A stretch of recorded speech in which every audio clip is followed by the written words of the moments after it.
செல்விமா, கைதி பிரியாணி அப்படிங்கிறது ஒரு அடமொழியா இருந்தாலும் இதுல ஒரிஜினல் பேர் என்னம்மா? எலுமிச்சம்பழம், மிளகு, நாட்டுக்கோழி பிரியாணி. ஆனா நீளமா இருக்கும், டக்குன்னு செஞ்சிடலாம். நீளமா இருக்கும் டக்குன்னு. நீங்க பண்ற எல்லாமே அப்படிதான் இருக்கு, பேர் தான் ரொம்ப நீளமா இருக்கு. டக்குன்னு நான் எல்லாருக்கும் ஈஸியா டக்குன்னு செய்யற மாதிரி தான் கண்டுபிடிச்சு செய்வேன் நான். ஓஹோ, எலுமிச்சை, மிளகு, நாட்டுக்கோழி பிரியாணி. சூப்பர், வாங்கம்மா ஆரம்பிக்கலாம். ஃபர்ஸ்ட் என்ன பண்ணணும்? நாட்டுக்கோழியை வந்துமா மஞ்சத்தூள் உப்பு போட்டு பிசறி வச்சிடலாம். ஒரு 20 நிமிஷம் ஊறட்டும். ஓகே, எடுத்து கழுவி வச்சாச்சு. நாங்க கழுவியாச்சு. நீட்டா கட் பண்ணி எடுத்த நாட்டுக்கோழி வச்சாச்சு, ரெடியா இருக்குது. இப்போ இதுல உப்பு போட்டுடலாமா? இந்த அளவுக்கு உப்பு தூவி விட்டுறேன். நல்லா கழுவி வச்ச நாட்டுக்கோழியில கொஞ்சம் உப்பு, மஞ்சத்தூள், டார்லிங்கோடைய மஞ்சள் தூள், அதையும் இப்படியே தூவன மாதிரி அப்படியே பரபர. மிளகுத்தூள், டார்லிங்கோடைய மிளகு தூளும் கொஞ்சம். இஞ்சி பூண்டு விழுது 1.5 ஸ்பூன்.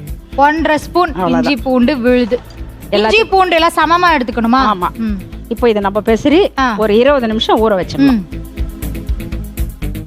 நல்லா பெசரி எல்லா இடமும் படுற மாதிரி பெசரி 20 நிமிஷம் ஊற வச்சுட்டு நம்ம அடுத்துக்குள்ள அதுக்குள்ள மசாலாலாம் ரெடி பண்ணிடலாம்.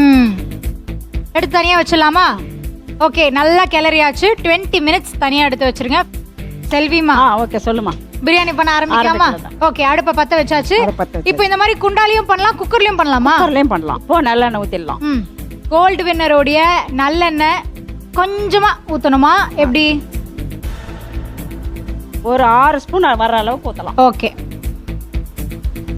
எண்ணெய் காஞ்சிச்சுமா, பட்டை வகை எல்லாத்தையும் போட்டுடலாம். என்னென்ன? பட்டை, லவங்கம், பிரிஞ்சி இலை, ஏலக்காய் எல்லாமே போட்டுடலாம். ஓகே, இதுல ஒண்ணு இல்லைனாலும் போடக்கூடாதா? பிரியாணிக்கு இது எல்லாமே இருக்கணும். எல்லாமே இப்படி போட்டுதான் செய்வாங்க கண்டிப்பா.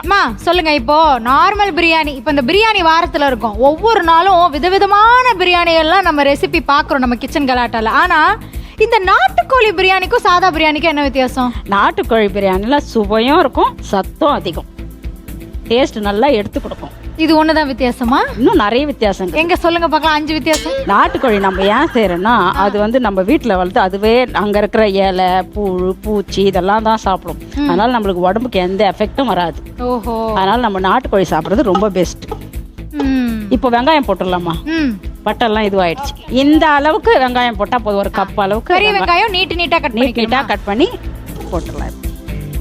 ஒரு 1.5 வெங்காயம்.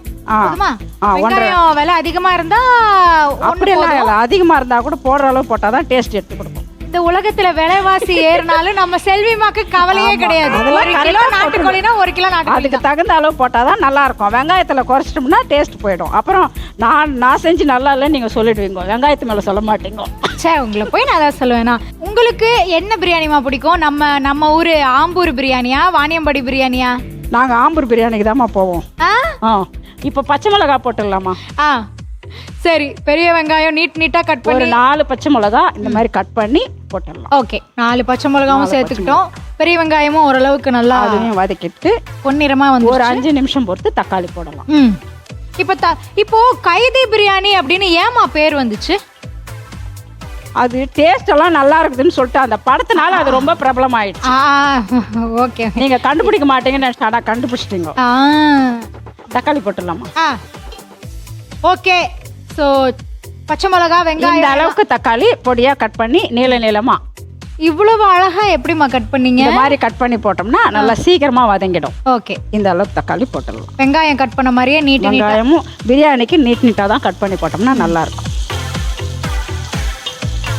ஸோ ஃபர்ஸ்ட் டைம் இந்த வாரம் முழுக்க பிரியாணி ஸ்பெஷல்ல வந்து எலும்பிச்சை, மிளகு, நாட்டுக்கோழி பிரியாணி, சுருக்கமா கைதி பிரியாணி தான் சமைச்சிட்டு இருக்கோம்.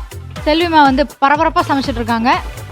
இப்போ நம்ம ஊற வச்ச நாட்டுக்கோழி கரெக்டா ஊறிடுச்சுமா. இப்போ அதை போட்டு அதையும் வதக்கிடலாம். அதுக்கப்புறம் தான் மசாலா போட போறோமா? ஓகே, மேரினேட் பண்ணி வச்ச நாட்டுக்கோழி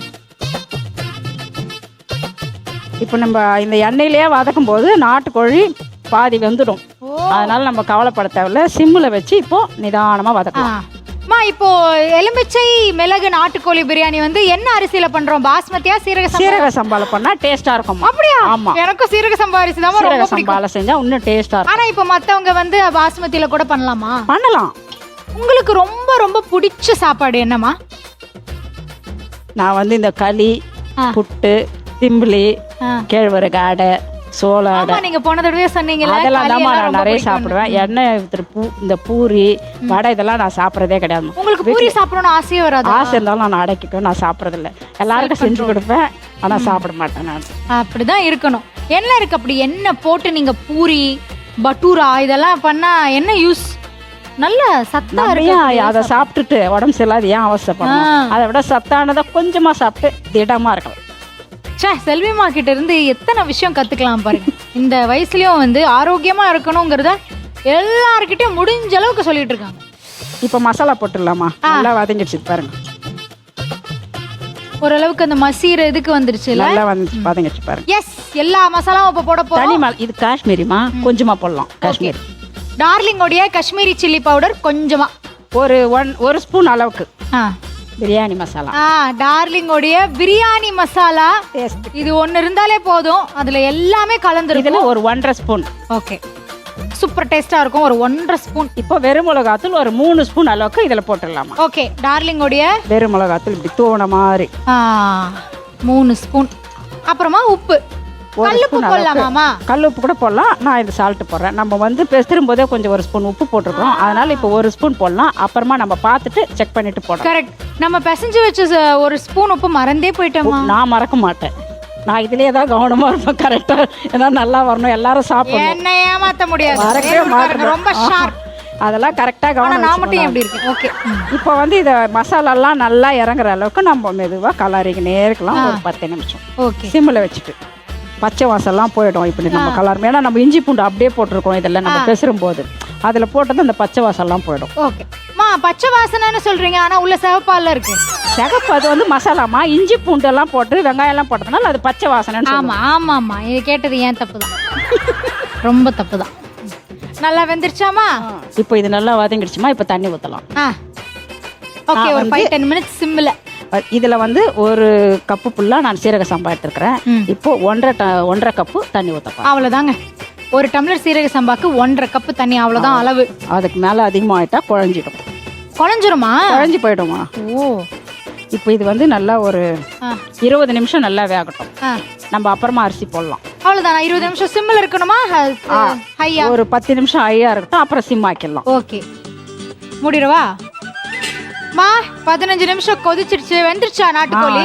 ஓபன் பண்ணி காமிக்கிட்டாமா? பாருங்க. வாசம் அப்படியே தூக்குது. மா, பிரியாணி குண்டாக்குள்ள இருந்து பூதம் வராம இருந்தா சரி.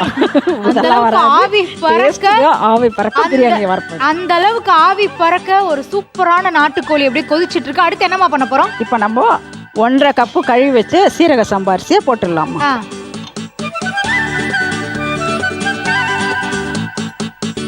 ஓகே, நாங்க கணக்கு வந்து 1 டம்ளர் அரிசிக்கு 1.5 கப்புன்னு தண்ணின்னு சொல்லியிருந்தோம். ஆமா. ஸோ இது வந்து இந்த பெரிய பவுல்ல ஒரு 3/4 பவுல் வந்து அரிசி தான்.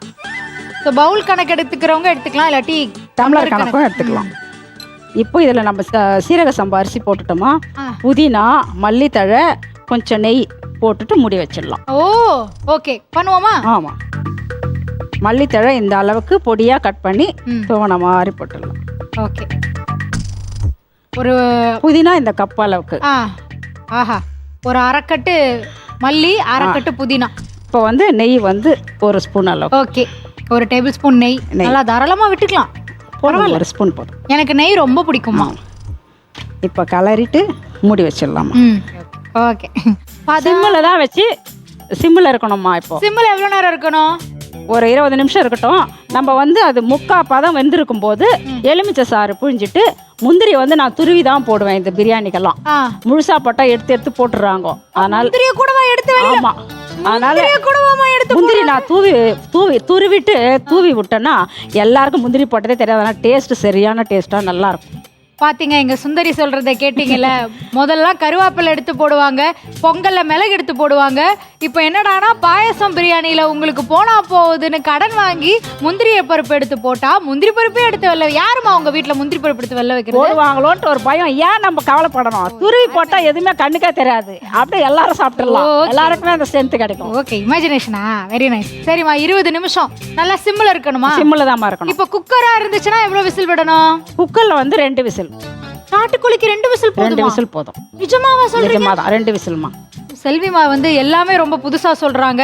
So, 2 விசில் போதும். இப்போதைக்கு எங்களுடைய எலும்பிச்சை மிளகு நாட்டுக்கோழி பிரியாணி வந்து சிம்ல இருக்கட்டும். இப்போ நம்ம வந்து கொஞ்ச நேரம் கம்மன் இருக்கலாமா? செல்விமா 20 நிமிஷம் நல்லா சிம்மிலேயே வேகணும் அப்படின்னு சொல்லியிருந்தீங்க. இப்போ பிரியாணி பதத்துக்கு வந்திருக்குமா? வந்திருக்குது. குக்கரே இல்லாம ஃபர்ஸ்ட் டைம் நான் வந்து நாட்டுக்கோழி அதுவும் 20 மினிட்ஸ் வெந்தா போதும் அப்படின்னு சொல்லியிருக்காங்க. சரி ஓபன் பண்ணி பார்ப்போம். ஓபன் பண்ணுவோமா? ஆஹா, இன்னும் கொஞ்சம் அரிசி வேகணுமா இல்ல இதுதான் பதமா? கொஞ்சம் ஒரு 5 நிமிஷம். நம்ம இப்போ வந்து எலுமிச்சை சாரம், கொஞ்சமா மிளகுத்தூளும், முந்திரி வந்து தூவிட்டு ஒரு 5 நிமிஷம் விட்டுட்டு அப்புறம் நம்ம ஆஃப் பண்ணிட்டு ஒரு 5 நிமிஷம் குதிரட்டோம்னா அப்படியே மலர்ந்து பிரியாணி செம்மையா சூப்பரா இருக்கும். சூப்பர்மா. எலுமிச்சை சார் ஒரு ஸ்பூன் அளவு கொட்டுறோமா. எலுமிச்சை சார் அந்த விதையெல்லாம் எடுத்துட்டு ஒரு ஸ்பூன் அளவுக்கு, அதே மாதிரி இந்த ஸ்பூன்ல ஒரு ஸ்பூன் அளவுக்கு மிளகுத்தூள். ஓகே, டார்லிங்கோடைய மிளகுத்தூள் 1 ஸ்பூன் ஃபுல்லா. இப்போ நம்ம லாஸ்டா போடுறப்ப அது ஒரு மாதிரி பச்சை வாசனை எல்லாம் அதெல்லாம் வர மிளகெல்லாம் வராதுமா. நம்ம முட்டைக்கெல்லாம் கூட மிளகு போட்டு தான் அப்படியே ஊற்றி சாப்பிட்றோம். பச்சை வாசனை எல்லாம் வராது. கரெக்ட், மிளகு வராது. மிளகுக்கு மட்டும் அந்த மாதிரி பச்சை மசாலா. முந்திரி வந்து துருவிட்டு நான் இதை மழைத்துளி மாதிரி பொடி பொடியா முந்திரிய பொடி பொடியா பண்ணிட்டீங்களா? ஒரு 3 ஸ்பூன் அளவுக்கு தூவிட்டேன் நான். அவ்வளோதான். இப்போ நம்ம இதை ஒரு கலர், இப்படி ஒரு கலர் அப்படி ஒரு கலரி வச்சு ஒரு 5 நிமிஷம் மூடிட்டு ஆஃப் பண்ணிடலாம். நல்லா பொடி பொடியா முந்திரி பவுடர் நான் ஃபர்ஸ்ட் டைம் பார்க்குறேன். நான் எப்பவுமே அப்படிதான் பொடியாக தான் பண்ணி போட்டோம்னா டேஸ்ட் இன்னும் டேஸ்ட்டாக இருக்கும். இப்போவே இது பாருங்கள் மலர்ந்து வந்துடுச்சு நல்லா. ஆஹா ஆஹா, சூப்பர் சூப்பர். சீக்கிரமா ஐ திங்க் ஒரு 5-10 மினிட்ஸில் பிரியாணி நம்ம சாப்பிட போகிறோம். காரசாரமாக மிளகு நாட்டுக்கோழி செம்மையாக இருக்கும். இப்போ அப்படியே இப்படி போட்டு மூடி வச்சிடலாம். ஒரு 5 நிமிஷம் பொறுத்து அடுப்பு ஆஃப் பண்ணிடலாம். Okay, S. ஸோ பிரியாணி சீக்கிரமாக வந்து ரெடி ஆக போகுது. எஸ், நம்மளுடைய எலுமிச்சை மிளகு நாட்டுக்கோழி பிரியாணி ரெடி ஆயிடுச்சு. எங்க பார்க்கலாம் வாங்க. ஆஹா, நல்ல வாசனை. ஓகே, சாப்பிட்றதுக்கு ரெடி ஆயிடலாம். இப்படி லேசாக கிளறி விட்டுறணுமா?